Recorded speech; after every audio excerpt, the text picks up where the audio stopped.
Hello, this is Dean Malone with Comps FX. I hope you're doing well today and you're getting some good trades.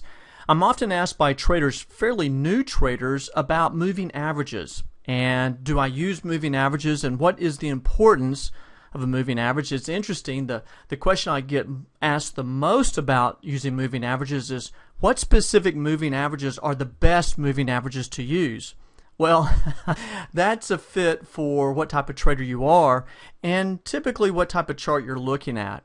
I think that as you trade, you're going to find those moving averages that speak more to you. But today I want to share with you a little bit about moving averages and some moving averages to consider whether you're trading on an intraday charts, a little bit more of a short-term perspective, or intraday charts with a longer-term perspective, and some moving averages that professionals use on a daily chart so you get the longer-term perspective of the marketplace. Now, as we get started, I think it's important, let's define what a moving average is and what are we trying to get from the market when we look at a moving average. Well, simply put, a moving average is the average value of a security's price over a set period of time.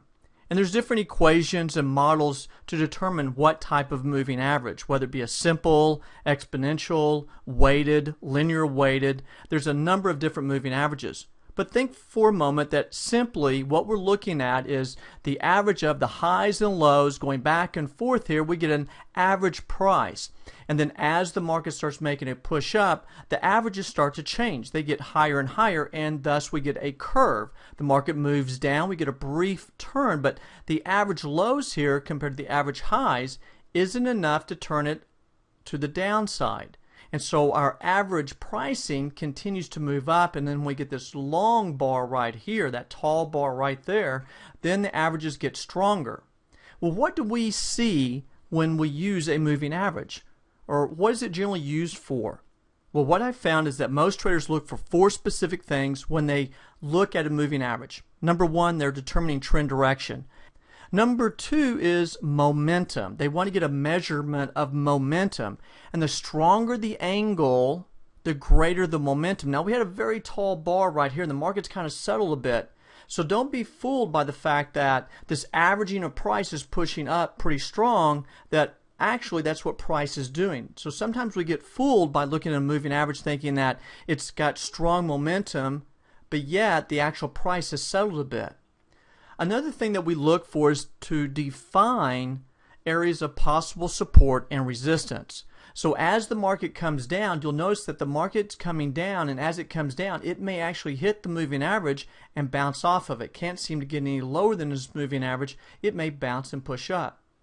Also, we use a moving average to reduce or smooth out price fluctuations, also known as noise in the marketplace. I mean, look back here. Look how noisy, a lot of up and down we have going on here. And usually what I find is that when a moving average is more or less moving sideways, there's just chop in the market. And it's not convincingly moving down. Now be aware that a moving average is a lagging indicator. I don't care if you put on a 2-period moving average, it's still a lagging indicator. It's still looking at price and doing an averaging of price.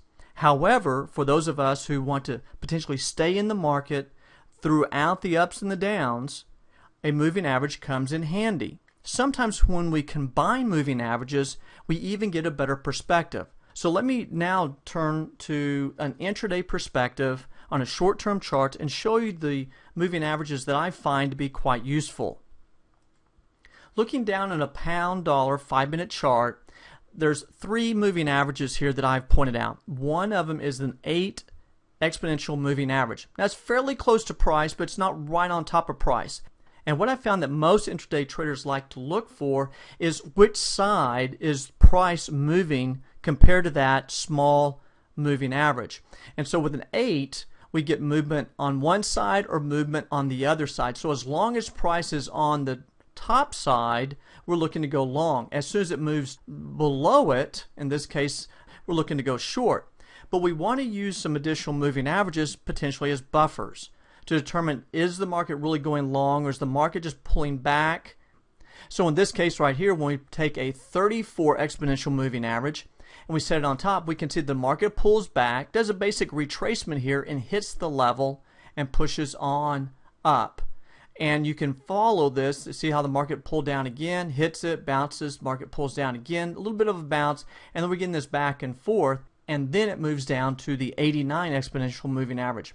On a 5-minute chart, I was told one time by a bank trader that one of the bank's models was to use an 89 exponential moving average on a 5-minute chart. And this particular moving average seems to be pretty solid on a 5-minute chart. What we're looking for is the market to make a push out to the 89 and then retrace off of it. But it doesn't always happen.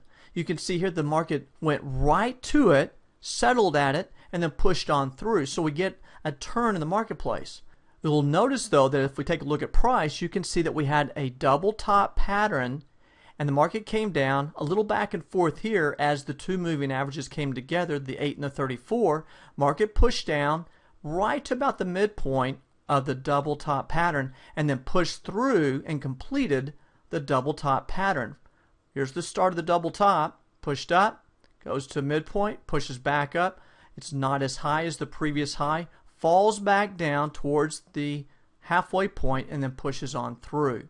Now looking at a longer term perspective on our intraday charts, I think these three are solid to use. The 50, the 100, and the 200 EMA.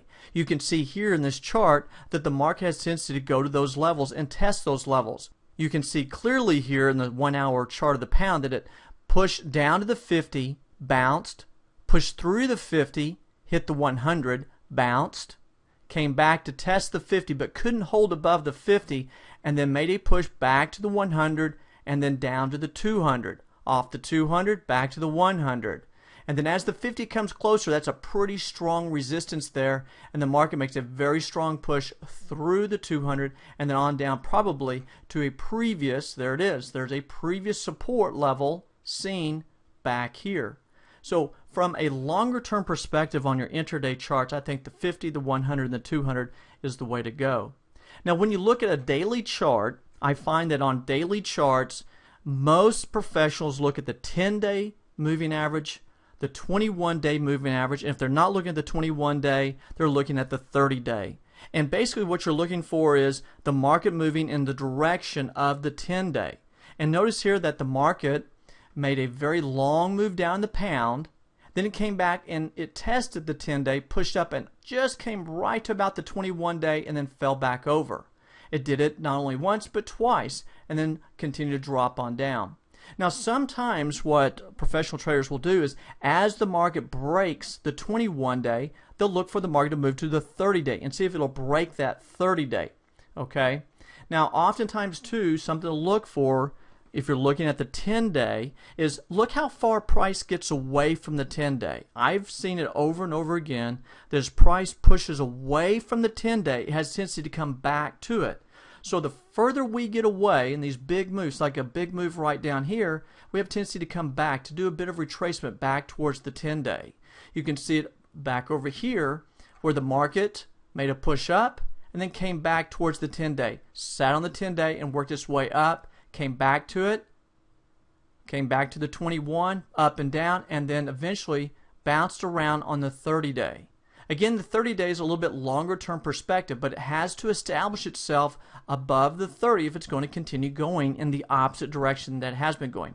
And here's another good example of the market pushing pretty far away from the 10-day. In this case, it pushed to the maximum about 250, 260, 70 pips away from the 10-day and then made a strong push back up. Let's see up here that this right here from the 10-day was again about that 250 area, not quite 250, but about that much in the pound. You'll see this over and over again depending upon what charts you look at. So again, folks, some moving averages you can consider from an intraday perspective. Look at the 8 EMA or the 34 EMA. You may even want to look at the 20 or 21 if you don't like the 34. And if you're down that 5-minute chart, consider looking at that 89 EMA. And then in the intraday, from a longer term perspective, look at the 50, the 100, the 200. They can be used on 15-minute charts, 30-minute charts, hourly charts, and the 4-hour charts. And then when you go to the daily charts, look at the 10-day and 21-day. If it breaks that 21-day, consider looking at the 30-day. Well, folks, this is Dean Malone with CompasFX. Hope some of the information about using moving averages in your trading will help you. Y'all make it a great day. Get some good trades. We'll talk to you next time. Bye-bye.